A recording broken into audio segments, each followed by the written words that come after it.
percent of everything. God's wider will is that you grow into his image and become his likeness. But you need to do that as a free moral agent. And that free moral... Can I film this, do you mind? Yeah, of course. No. You know it's going to be on soccer, right? Yeah, but I'm going to live stream it and see what's going on. All right. I did not expect this today. It's random, but It's fine. Maybe God is reaching out to you. Ah.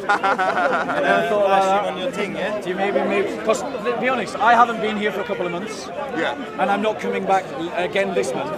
So I don't think it's a coincidence that me and you have come on the same day, that me and you already have a rapport, and that you have ended up stood next to me today.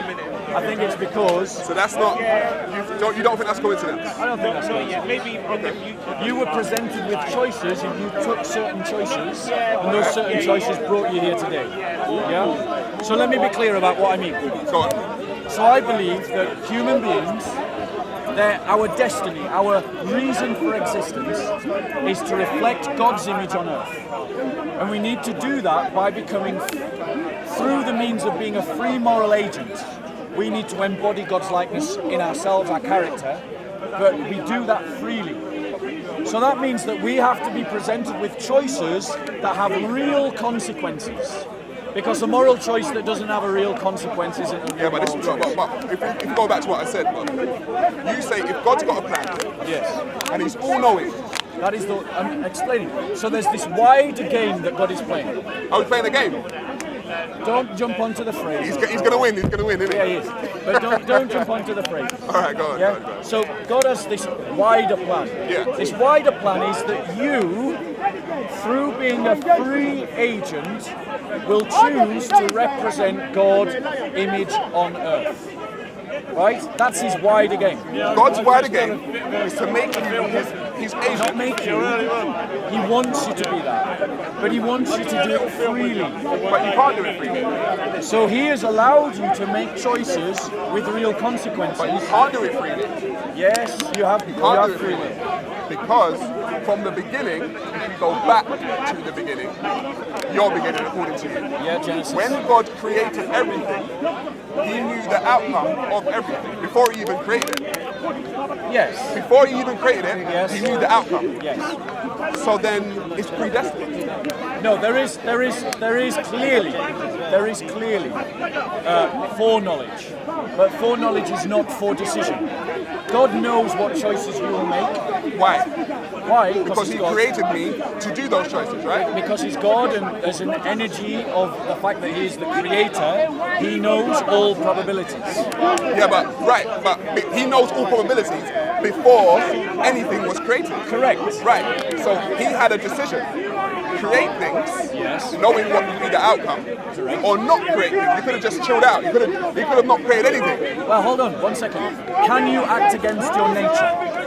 Hang on, let me go somewhere, because you're coming somewhere else. I'm saying, he chose... I get what you're saying, but but he chose to create something, Yes. yeah? Knowing what would be the outcome of it. Yes. So, if he created it, knowing its outcome, Yes.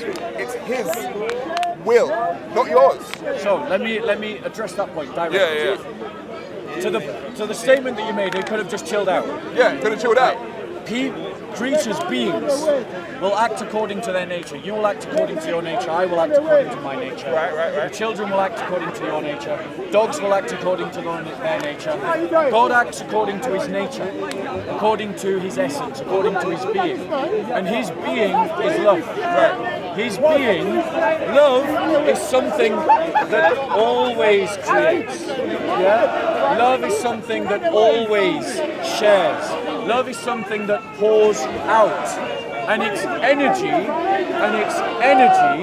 is something that creates something. Your love for your wife. So are you telling me that God is bound by his need to create something?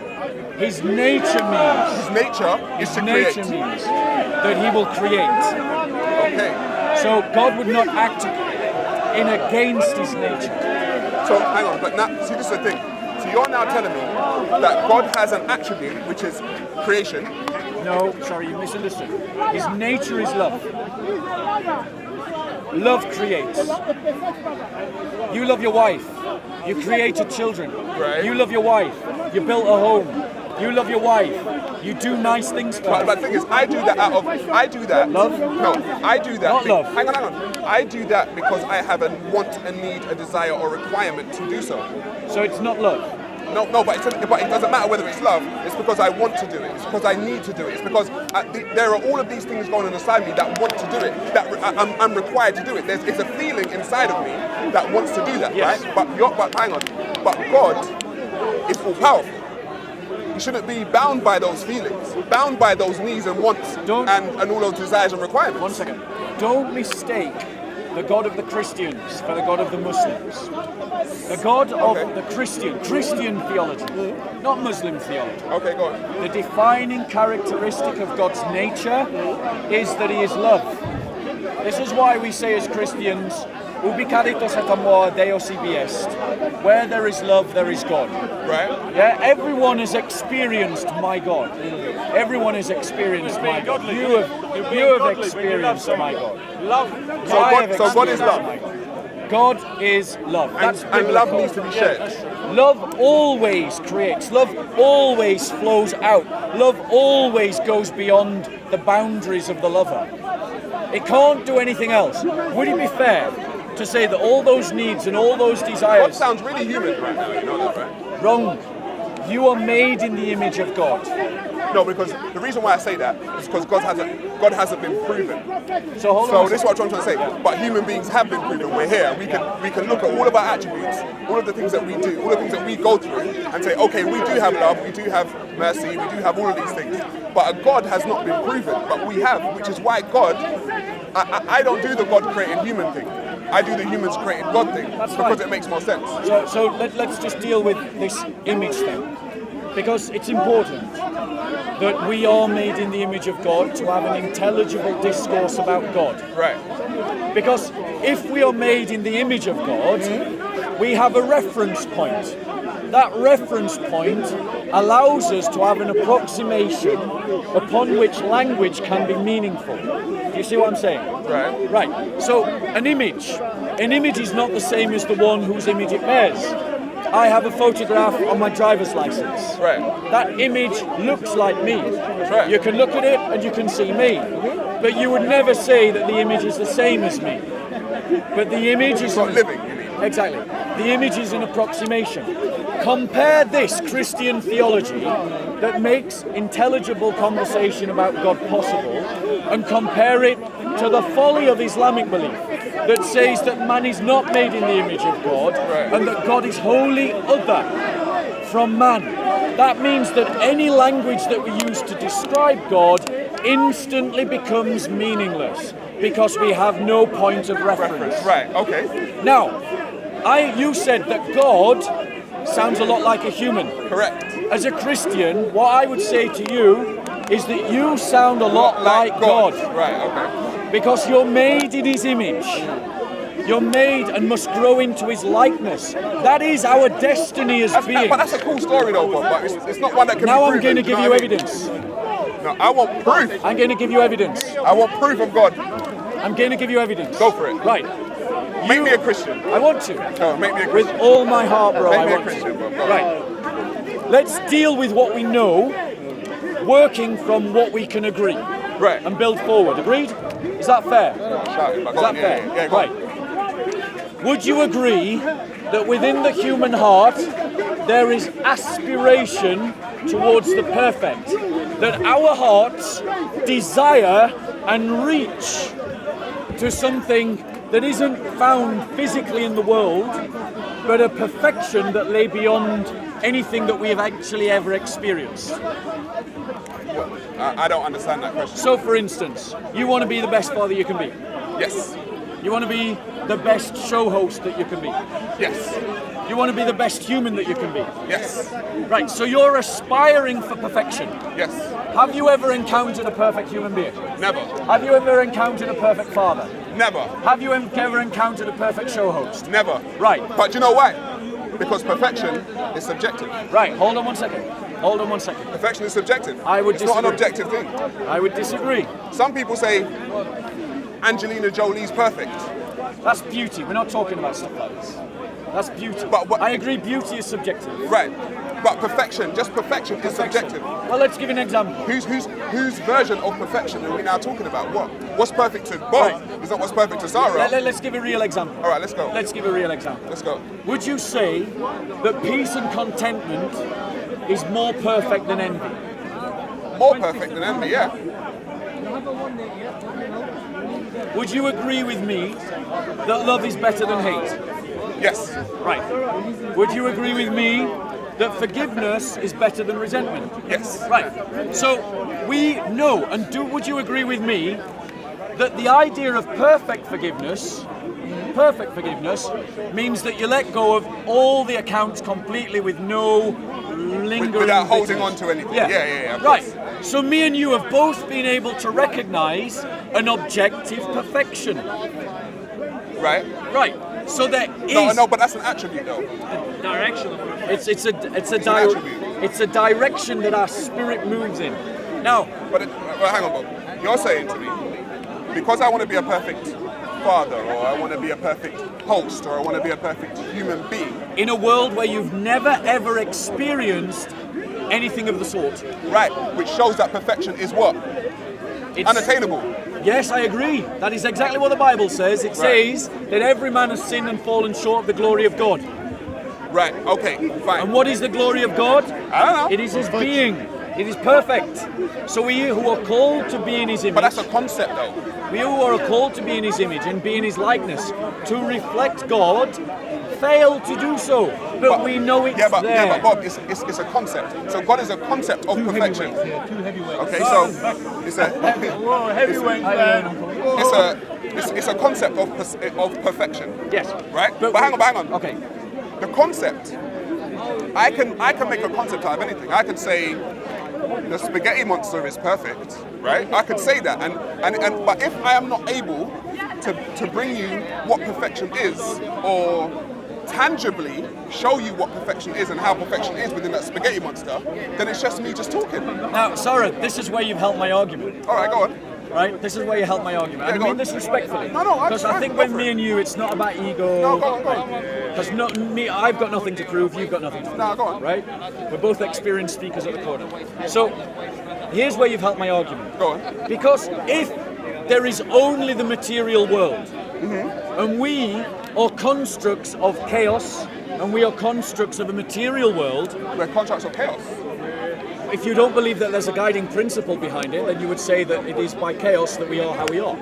But let's not get down the sidetrack, let's stick to what we're talking about. I might come back to that one. The but go fact on. of the matter is, if we have no reference to perfection in the natural world, no observable perfection, no Reference. experience Right. of perfection, Right. how is it that it is within every human heart to aspire to it?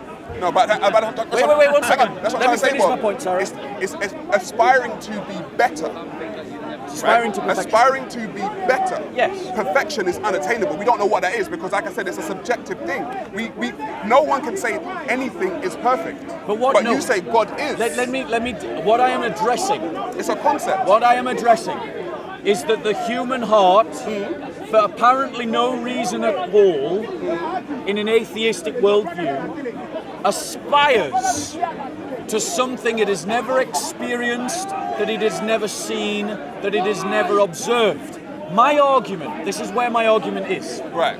that the fact that that desire is in your heart and that you have been born with it, the Christian narrative, the one that has a God, makes more sense of its presence than an atheistic worldview would make sense of it. Because an atheistic worldview has nothing to explain its presence, but a Christian worldview does. All right, but listen None to of this us now. does. Hang on, but so listen to this now.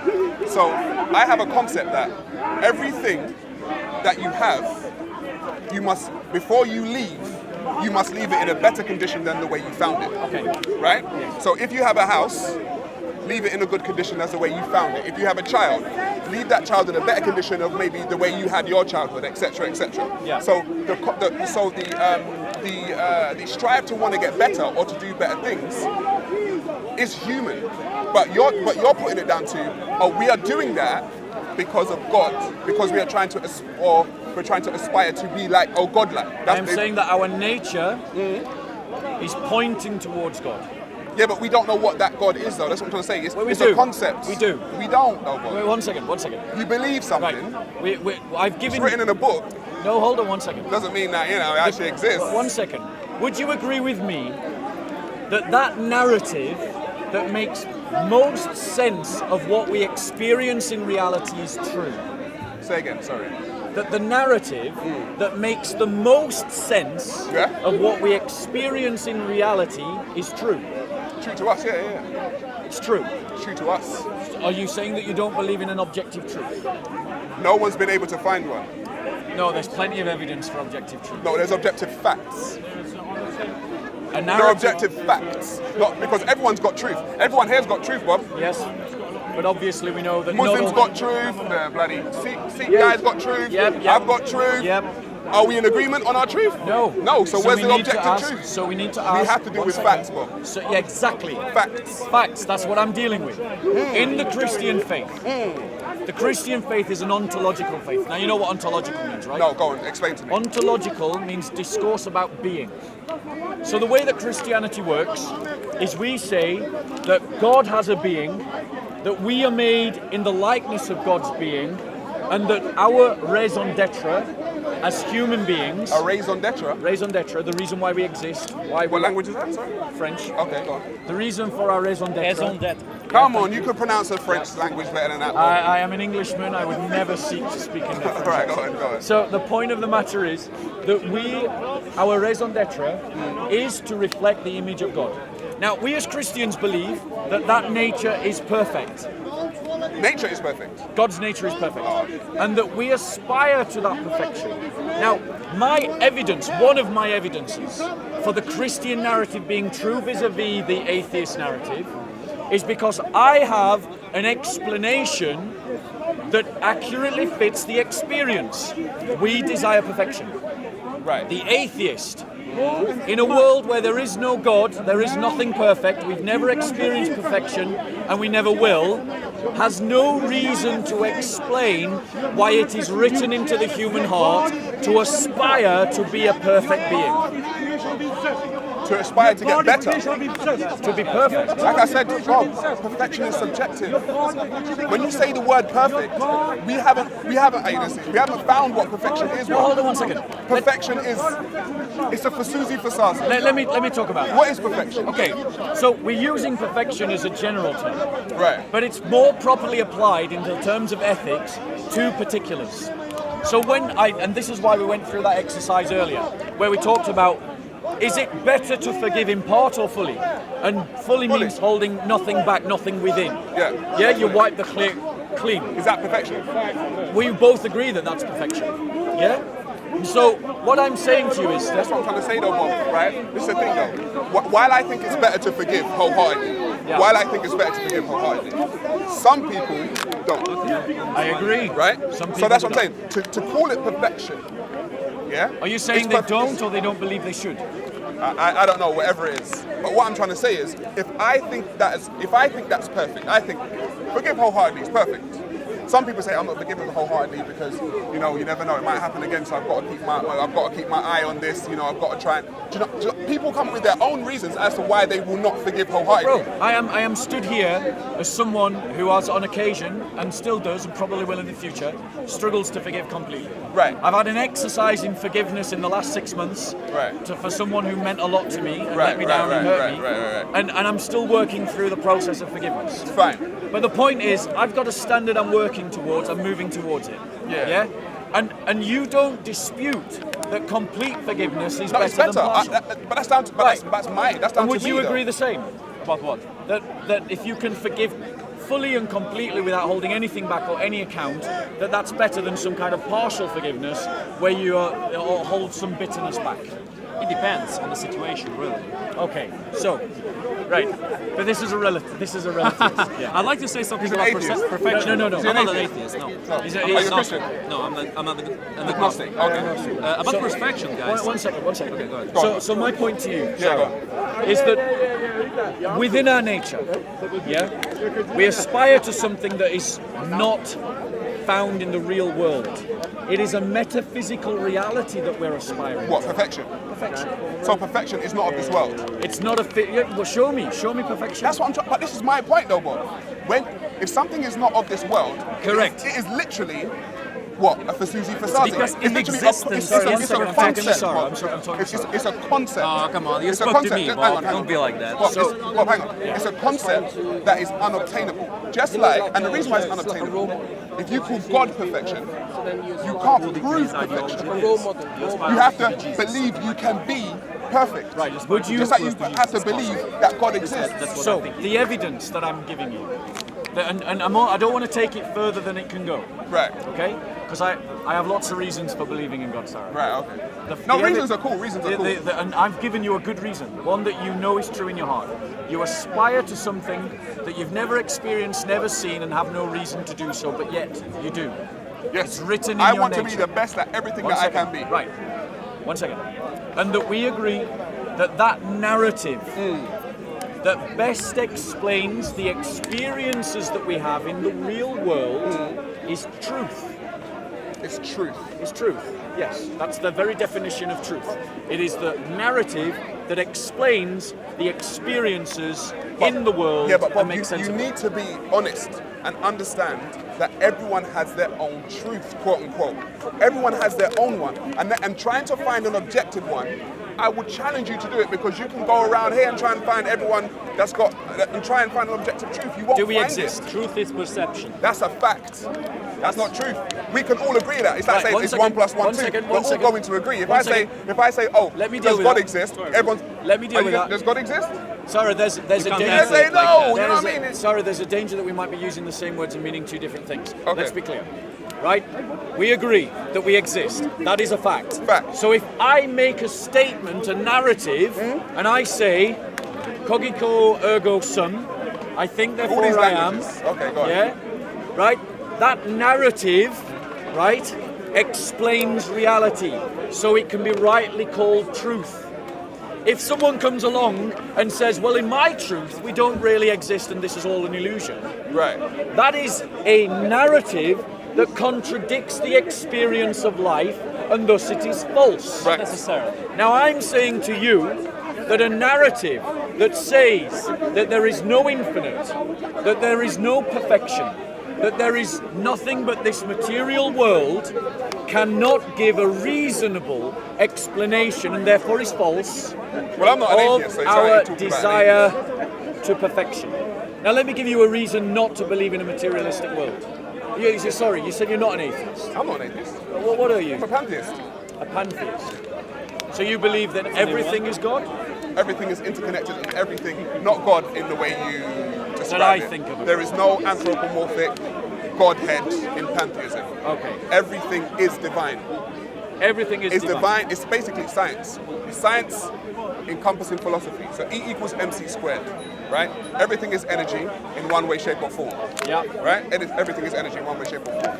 So if everything is energy and energy is everything, then everything is everything. Okay. Wait, sorry. And If from- everything is divine, then Sorry. the word No, divine loses its but meaning. Sorry, if you divine, wanna speak divine to me. is subjective. So, Bob, sorry. don't be so Divine selfish. subjective. Don't be so I'm selfish. talking to him, bro. Divine Don't be is so subjective. selfish. You spoke to me. Bob. Yeah, we'll Come talk on. later. We'll talk later. Pablo wants the Come camera. Pablo, I'll talk to No, you he He later. spoke wants to the me. camera He spoke to time. me. Come on. Because if I come talk on. to Pablo, we'll end up going down. We'll end up going round the rose bushes. Are you afraid? No, not at all. I just don't. I just would. Well, I know with Sarah, I'll get fair a more enough, fair precise conversation.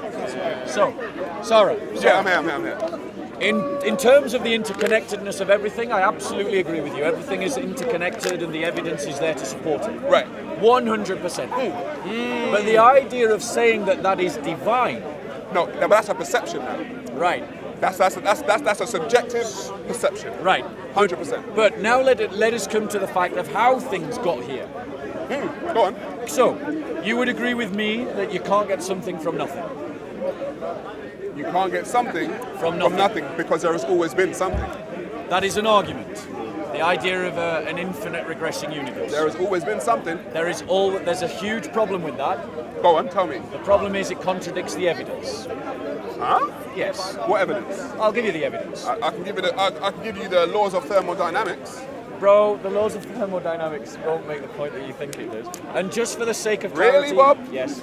Just for the sake of clarity, I studied physics at my first year at university. Okay. Okay, so you're not speaking to an ignoramus. That's fine. That's fine. Right. So let me just explain what the evidence is tell that me the what. universe had a beginning.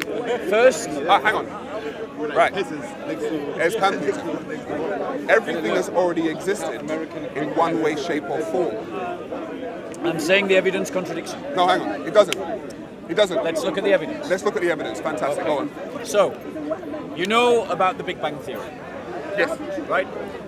What you have is a basic explanation that the universe Yeah. was at one time and in one place within a singularity. Yep. Yep. And then expanded from that point. Correct. Okay. Now, everything that was came to be. We have no evidence of anything prior. None. There's no evidence of anything prior to this beginning. The evidence. What? Hang on.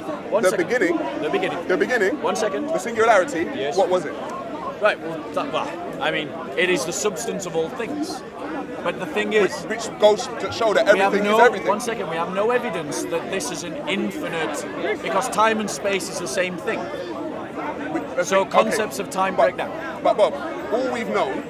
But do you want the evidence for that? Hang on. All we've known is something. There's no such thing as nothing. Yes, there is such thing. What is nothing? I'll give you an example of It's nothing. the absence of something. I'll give you an No, example Bob, of nothing. the literal definition of nothing is the absence of something. Agreed. If there's always been something, then nothing has ever existed. Except that there hasn't. There's no Nothing evidence. has ever existed. Like, Allow to me- say sorry. the word nothing, Sorry. there's always been something. You said the singularity. That's something too. Yes, that is something. So when has there 1 ever second. been nothing? I'm going to what I'm pointing out to you is that everything that we know, everything that we can conceive of, had a beginning. It had a start. Right. See, Yeah. this is where you and I 1 differ, second. because I'm a There's no- Pantheist, because it's transformation. 1 second. It is not a start. It is something You're talking about- transforming into something else. You cannot have infinite. You can't have infinite momentum. transformation. You can't have infinite momentum. What does energy do, Bob? Energy can change into matter. Energy does one thing. It Sorry, transforms from one form to another form. You're going to have to listen to what I'm saying to you and engage with it rather than just. But I am engaging with it, because what you're saying Let me doesn't make finish your sense. point. Let me finish your What point. you're saying doesn't make sense. Let me finish your point. All right, go on. Okay? Go and research this. I have. No, you don't even know what I'm going to ask you to research.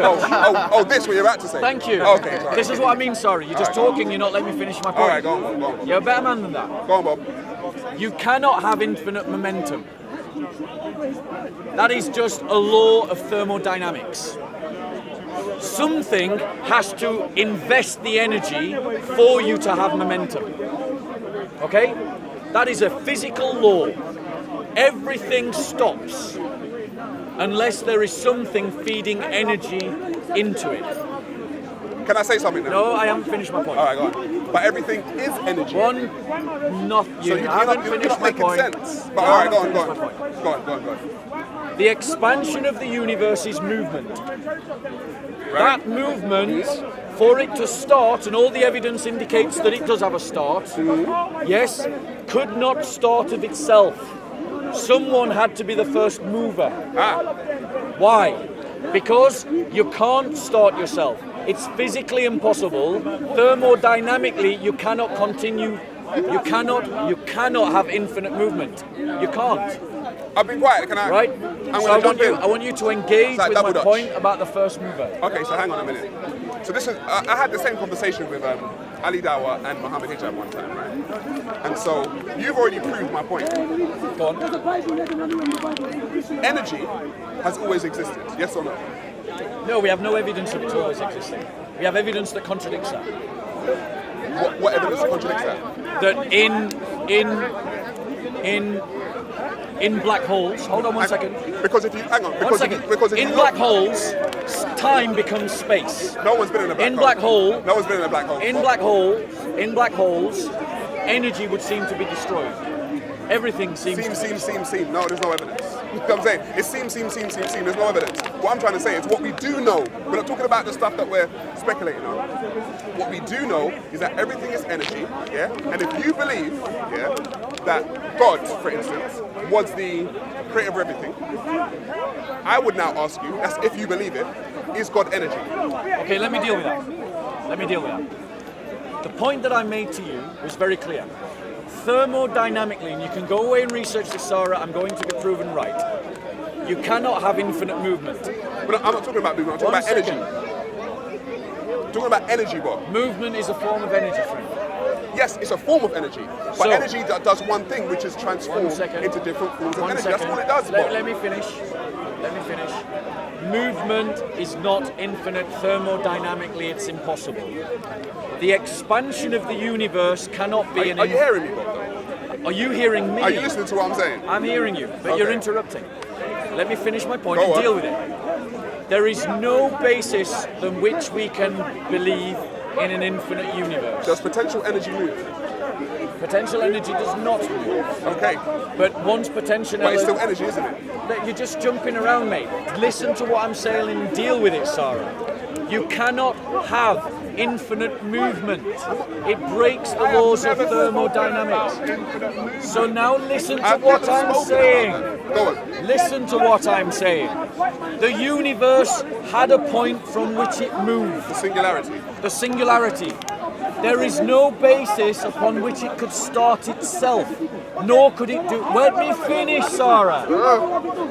There is no basis upon which it could do itself, and there is no basis upon which it could do it infinitely, because both of those things break the laws of physics. The reality is that for that movement... God did it. For that movement... That's the reality, Bob. Let me finish, God did it. Sarah. Wow. Okay, Let go on. me finish. Go on. For that movement to occur, there must have been a first mover. And that first mover must be outside of the singularity. That's my point, deal with it. Okay. Again, so if you're explaining, or if you're saying that God was the first mover, because that's what I'm getting from you. Yes. Again, is God energy? God is all-powerful. But he isn't energy in the material sense. Okay, so I had this conversation again. So if God creates something, in the beginning there was only God, apparently. Before the beginning, there was only God. Before the beginning. In the beginning, there was God. Before the beginning, I'm going to go with your story. Before the beginning, there was only God. Yes. And God created everything. Yes. So everything is energy, yes? Yeah, from a physics point of view, everything Right, can be right. described So as is energy. God energy Yes, then? that's right. No, God was So before. how can now you have to explain, how can something that is not energy bring forth energy? That's really easy. So, from a philosophical point of view, it's really Go on. easy. So you're absolutely right. We are bags of organised energy. Yeah, we receive our energy from the sun. I shouldn't even be here, but go on. We are bags of organised energy. Everything that is matter can be transferred into energy, and everything that is energy can be transferred into matter. That is our current understanding of cosmology. They're interchangeable, yeah. They're interchangeable. God, are you listening? Yeah, sorry, he's shouting. Sorry, go on. The universe is a closed system, Sarah. Yeah, it is a closed system that is working within strict laws. Hang on. The universe is closed. It's a closed system. Do you know what I mean by closed system? Go on. A closed system means that there are balances and checks and laws that work in balance with one another for the universe to work in the way that it does. Are you telling me that there's an end to the universe? Yes. Where? Absolutely Where? there is. Where, Bob? Absolutely. Where? Where's that then? Well, You been firstly, there? let's hold on, bro. The fact of the matter How can is, you make such a statement? That's crazy. To say there's an edge of the universe. So then what's outside that? that's a good question for you to answer. What's outside that? That's a good question for you to answer. Hang on a minute, hang on. Bob. Bob, let me say something. Do you know what the universe is described as? It's described as... Of course I know what the universe is described as. I studied physics. Right, so it's described as all existing matter and space, yeah? Yes. All existing matter and space. Correct. Is there space outside the universe, Bob? The question itself. The question Is there itself. space outside the universe? Let's ask the question another way. Is the universe expanding? That means it must be just be the universe, because the universe is all space. The question It's a itself, forbidden word. I don't know. the question itself, I would say to you, is flawed. The question's flawed. Yes, Okay, if you say so, Bob. absolutely. We are talking about a closed system. It can't be closed. You can't say that, Bob. You can't say that the Maybe you universe don't is closed. understand what I mean by a You can't closed say system. that. Maybe you don't. No, because you said there's an edge to the universe and then there's an outside. But what I'm trying to say to you is the universe is literally described as all existing matter and space. Can I- So hang on, Bob. No. So if there is space outside the universe, that would just mean it's still the universe, because the universe is space. But you're telling me there's an outside of space. Where the hell is that, Bob? Yeah, let me ask you It's that. been there. Let me answer that. So coming back to the first mover, right? I'll connect your point to my first mover argument. Go on. Thermodynamically, we cannot have an infinitely moving universe that has just infinitely repeated a movement. That's impossible thermodynamically. It just breaks the idea of the conservation of energy. Energy loses. Energy is always lost in any movement. Is there a beginning of energy and end of energy? Sorry? Is there a beginning of energy and end of energy? wind. That is exactly the point that I'm making. I'm asking you, is there? There is a first mover that allows the movement of the universe. But let me. But the mover lives in a space. Sarah, let me finish. But it's not the space that Sarah, is space. let me finish. It's a different space. So Sarah. you must believe in the same 7 levels to heaven that the Muslims believe in. let me finish my point. It's not making any sense, Bob. Sarah, let me finish my Hey point. there, man. You good? The fact of the matter is, Sarah, that we can speak meaningfully of an edge of the universe because there is a limited amount of the universe that we can see, and that's shrinking, by the way. Okay? No, it's not. The universe does this. Yeah, Literally does exactly. So the amount of universe that we can see is getting smaller because it's all that. moving away. But then it will get bigger. The universe is getting bigger. That is why the observable universe is getting smaller. How do you observe it? Hang on a minute. Hang on. Oh. Right. Let me. Because it's spreading out of the range of our view. Right. I think that's what he So hang wants on. to Hang say. on. When it does this. I'm just saying what he's But saying. when it I'm does not that, agreeing or Bob, disagreeing. Sarah, Bob, let me finish one point. Bob, when it I'm does just this, saying what he said. what's it expanding into? That is the point I'm trying to make. Into God. Let me finish. God's there. Can I finish? Go on. So, God's like, oh, where's school? Yeah, get off. This- Get off. You're oh, Sarah, expanding you're into me. better. If you're going to stop being childish characterizations, bro, No, you but need it to doesn't stop. make sense, Bob. Because you're not. You engage with what I'm saying. All right, go on. Okay. The universe is expanding. That Yeah. is a fact. The reality. Into. Can I finish? Into what? Can I finish? All right, go on. Yeah, it's in the Bible. It says, I am the Lord thy creator, I have created all things, by my power alone I have stretched out the heavens. Doesn't say that movement ever stops. So that's what the Bible says. But Bible That's is what not the Bible science. says. Is Bible It's science? in Isaiah. Is Bible science? No, it's better than science. Thank you. It's Thank better you. than science. It's not science. It's not history. No, It's not factual. no. Okay, look, guys, I don't agree with him, but so. Let him make his point. let him Let him make his point. Let him make his point. So the universe is expanding. The limit of our observable universe is directly connected to the speed of light. Right. The universe is expanding at a rate faster than the speed of light, which means that those things that we can observably see are shrinking. Right. Okay. That we can see. Yes, the Okay. observable universe is getting smaller Right. because the rate of expansion is greater than the speed of light. Right. Okay. Okay, now, in terms of expanding into, within our understanding of space and time, okay, we know that the universe is expanding, but the term expanding into Yes. breaks down Okay. because our understanding of space considers the entirety of the universe.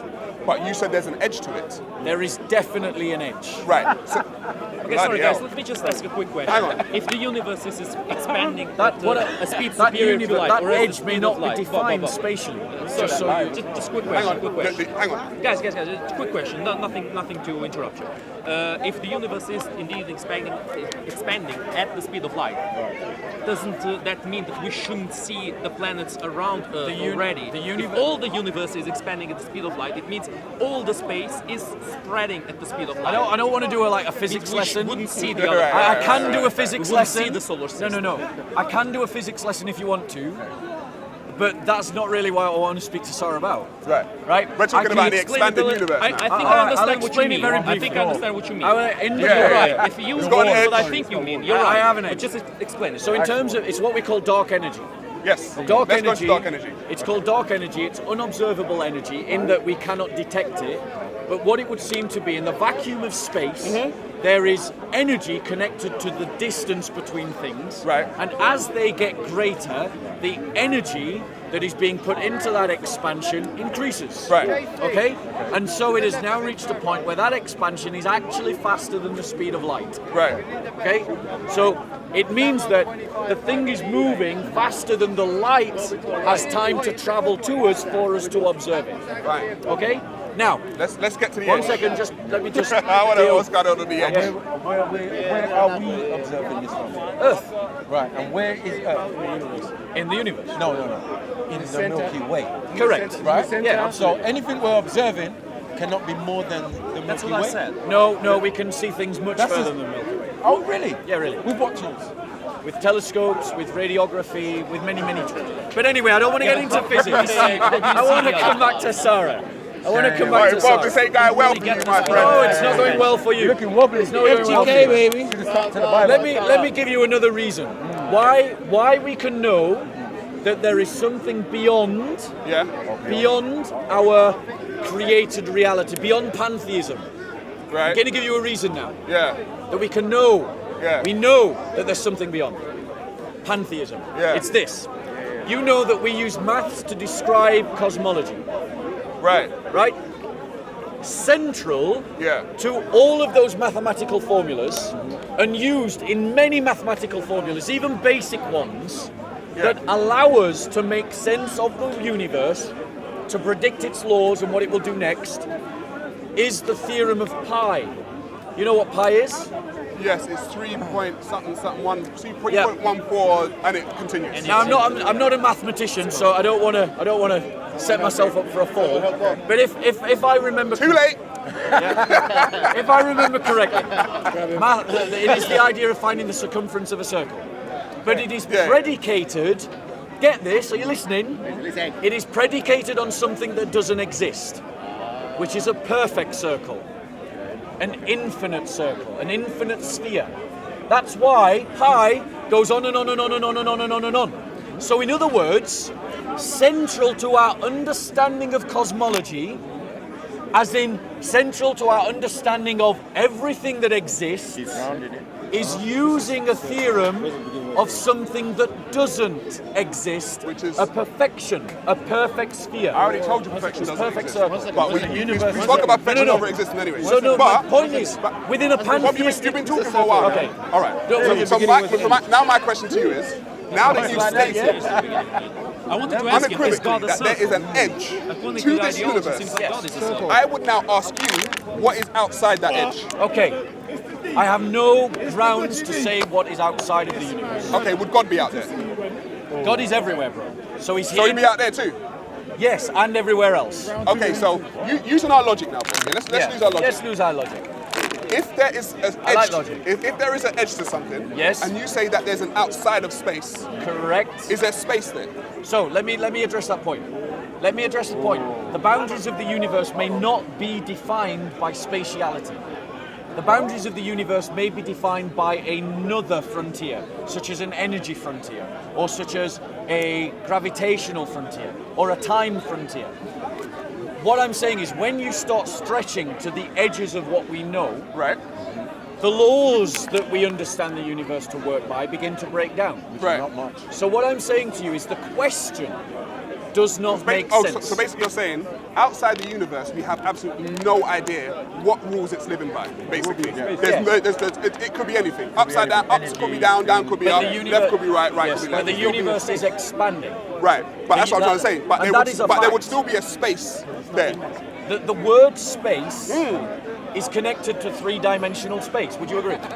Yes. Right. So when we stop operating within three-dimensional You know space, the answer you got to give, Bob. You just say, I don't know. That's your answer, Bob. I did say that. I said I don't know. That's the game. But no, you but- just again, who says I don't know first? But you said. I that said I had no but you reason to state what is outside of it. But if we go back to the point I was making before, about not knowing God, yeah, and not knowing that God exists. Remember, I said to you earlier on in the conversation that man creates God, not the other way around, not God creates man. Yes. Right? So what we're now doing is we're talking about an I don't know. That's what you're talking about, Bob. But you're talking about an I don't know with such vigor and such confidence, right? As if you know, but you don't know, Bob. Hold on, bro. Hold on, bro. Go on 1 second, bro. I don't understand that. It's like Because and let me juxtapose that. Muslims talk about it with confidence as well. Yeah. The difference between you and Muslims, they will talk about something that they don't know with such confidence and kill people for it. And that to me is crazy. To kill some people for something that you don't know don't make no sense to me. You're not going to kill me. I don't believe you are. But the confidence in which you talk about something that you don't know as if you know it, our confidence. it's commendable. It's So let me- commendable. I'm not let going to me- lie to you, but let it's me- commendable. Let me deal with this point. Because our faith inspires us to do good. Right? Okay. So our confidence in our belief, Sorry. our confidence in our belief is something that has inspired us to set up hospitals and schools and to create charities, Missionaries. and missionaries, and to and help bless people. Yeah, And, that's you know, good, that's like good. many of the Ethiopian Orthodox Church Colonizers. who went around spreading Christianity in Africa, colonizers. quite on the road. And how do they do that? How do they do that? The Bible. What? By How did that setting up happen? monasteries. The Ethiopian Orthodox Church spread Christianity themselves. We're talking about colonization, but you know, we can go into that. We can go into Yeah, that. but that's what he meant by missionaries, but he forgot that an African church was the first to send out It missionaries. is. The African church is probably the oldest church. I agree with you. Yeah. I agree with you. It's as old as anything found in Europe. Yeah. Wait. Did he say Christianity, something about sell? Christianity was a European. The Ethiopian Bible, does it have the New Testament? Sorry? The Ethiopian Bible. Yes, they have the New Testament, yes. How, then to me, it's wishy-washy because how can Paul's writing is oldest? Well, that's a separate topic entirely from the one I'm talking to Sarah about. like it makes sense. It's got nothing to do with what Are we're you gonna talking have about. I was supposed to be here for half an hour, you know. Well, Tops. I know you love talking to me, Sarah. I know you love talking to me. So here we go. In conclusion, Yeah, let's I'll conclude. let- Let's conclude. I'm going to recap 2 reasons why I, as a Christian, have reasonable confidence in my belief. Reasonable confidence. Yes, reasonable Hey, confidence. that's good. That's how humans That's good. operate. You're getting there, Bob. You're getting That's there. how humans operate. There's That, nothing that wrong on a with that. scale of 1 to 100, that's what? 75? I wouldn't want to stick a All right, finger. all right, go on. Enough that I'm willing to die for it. You're willing to die for it? Yes. Okay.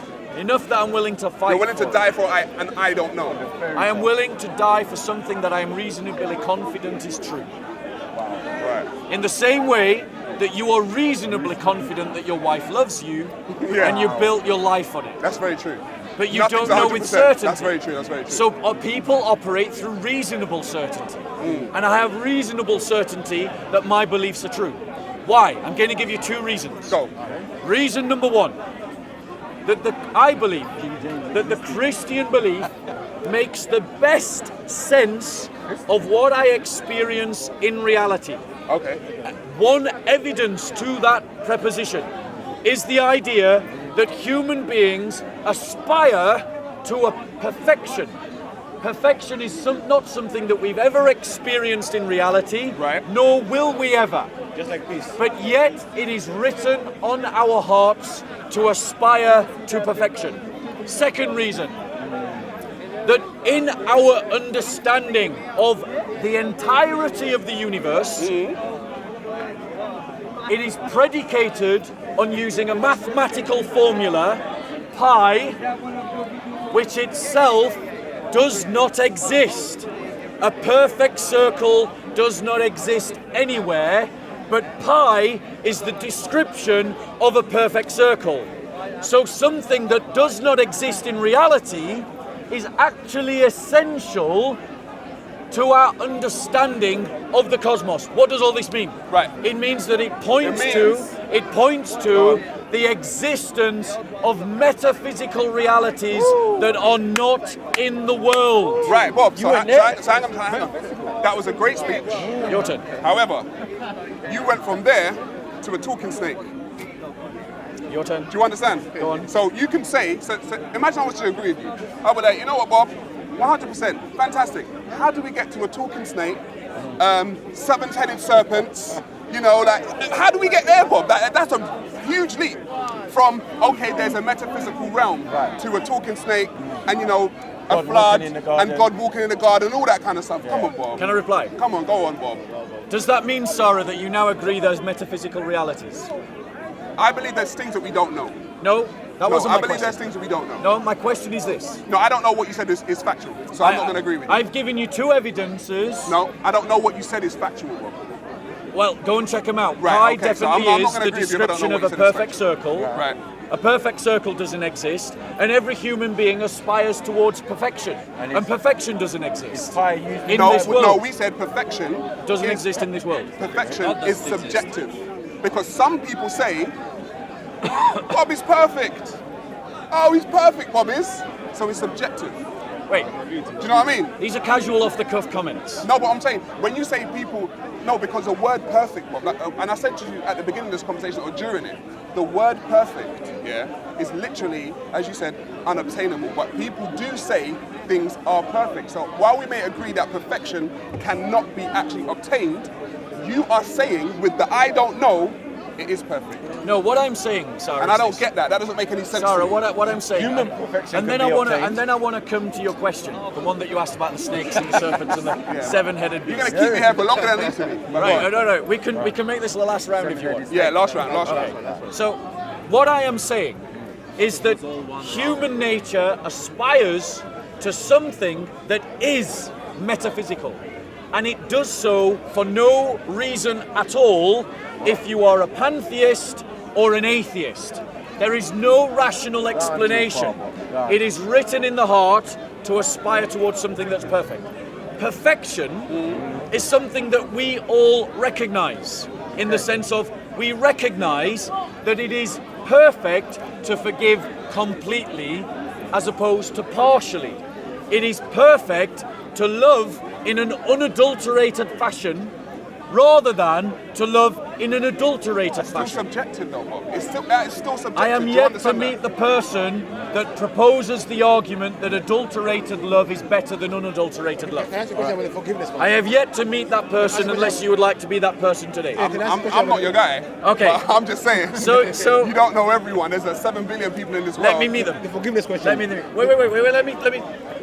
I've also said that in our constructs, mathematical constructs, to explain the reality of the cosmos, we use a reference to something that does not exist if you are a materialist, if you are an atheist, if you are a pantheist, which is the idea of the perfect circle in pi. That use of that mathematical formula, which is crucial to understanding everything in cosmology, indicates a metaphysical reality that is connected to this reality that you as a pantheist can't claim. Because you say there is only the universe. And you as an atheist can't claim. Because That's you all we say know. there's no metaphysical Hang reality. on, Bob. But as a Christian, I can. Bob. That's all we know. All we know is the universe. Yeah. Okay, that's the reason why I'm working. Pantheism is working within what it knows. We don't do working within the I don't know. We're going to work within what we know. So what? It's like you're making that some kind of lesser thinking to work within something that you know. It's best. Everyone does it every day. You know this, we know that. A court of law works within what it knows or what it can, the evidence that it can prove. When you work within the realms of what you know, you're gonna be. Okay, this in my opinion. Okay, you can have a better conversation with someone if you're working with what you know. Okay, once you start working with what you don't know, yeah, like you have a conversation with the Muslims, right? You're both working with I don't knows, which is why you're both going crazy at one another. But the reason why you and I are not doing that, because I'm actually Because pointing you're not out, a Muslim and I'm not a yeah, Muslim. yeah, That's the reason why we're not they're going crazy anyway. But what I'm trying to say is, right, is that I'm working with the stuff that I know, Bob. I'm not working with I don't know. You're working with I don't know. But like I said, the confidence in which you work with the I don't know is to be admired. Okay, I want to correct be myself. admired, Bob. Because I made a generalization that I need to correct. Go on. I said because you're not a Muslim and I'm not a Muslim. Let me be more clear. It's because you're not a Muslim radical in the park and I'm not a Muslim radical in the park. Oh, okay. To be clear. It's on That's camera. what I It's on mean. camera. Yeah. You cleared it up. So, but what I'm saying to you, Sarah, Yeah. We're going to conclude now. Is- We're supposed to have concluded already, yeah, but what I'm saying to you is that I would suggest to you that your pantheistic understanding of the world, Of the universe. of the universe, is not sufficient For who? to explain the reality of pi and to explain the reality that the human heart strives for something that in a pantheistic world doesn't exist. Wow. You now have to go away and reconcile those two things to pantheism and come back. No, I don't. If you can't, No, I don't. if you can't, there is an inconsistency in your Well, belief. all that I'm going to come back to you with is I don't know. That's all I'm going to come back to you That's with. fine. But that's what I'm trying to say. I'm not working with I don't know. You see, when you get to I don't know, Bob, this is what human beings do. Every human being can say I don't know. And if I say I don't know, that gives carte blanche to create a story. Correct. You can create a story now. Yes. Oh, I don't know. I'll tell you what it was. It was a spaghetti monster, actually. It was a spaghetti monster. Well, it's this monster that's got, all this. No, I'll tell you what it was. It was God. What's God? It was Yahweh. Yahweh, it was this. Oh, who was it? Allah, Allah. Because you don't know, you can create a story. See, if I can create a story right now, Bob, You could. on what the I don't know is. You could. And probably have a couple of people following me. Yeah, you would. But and I need money, so let's do this. Yeah. And that incident I'm joking, that's exactly how Scientology started. The guy who founded Exactly, Scientology said that's there was exactly how all there was- religions start, There was Bob. no quicker way to make money lying than on to gins. found a religion. No, Bob, that's how all religions start. Right, but let me no, hold on one second. That's how all religions Vic, start no, with the one I second. don't know. Sarah, You got a whole religion based on I you're don't wrong. know. You're wrong. The Christian faith did not start on the I don't know. The Christian faith started because Christians, the very first Christians, became convinced that their Messiah had risen from the dead. And you know that's a fact. Hallelujah. You know that's a fact. They became convinced that their Messiah had risen from the dead. So was it a fact or That's not? how. So my religion, Yeah. as opposed to your philosophy, Yeah. is rooted in historical events. Wow. You actually believe a man rose from the dead? You know I do. Prove that situation. Can I ask a question about the Messiah? Anyway. Prove that situation. Peace, Bob. You look after yourself. All right, look Ask after you one question about the Messiah. Come take over everything from your melody. Come, man, say it straight. Man, don't listen to BBC. Man, don't listen to ITV. And they have You come back. No, when the Messiah said was coming, when he said, you don't see them. No, this passage has been debated numerous times. And what it's talking about is that it's what we call a prophet.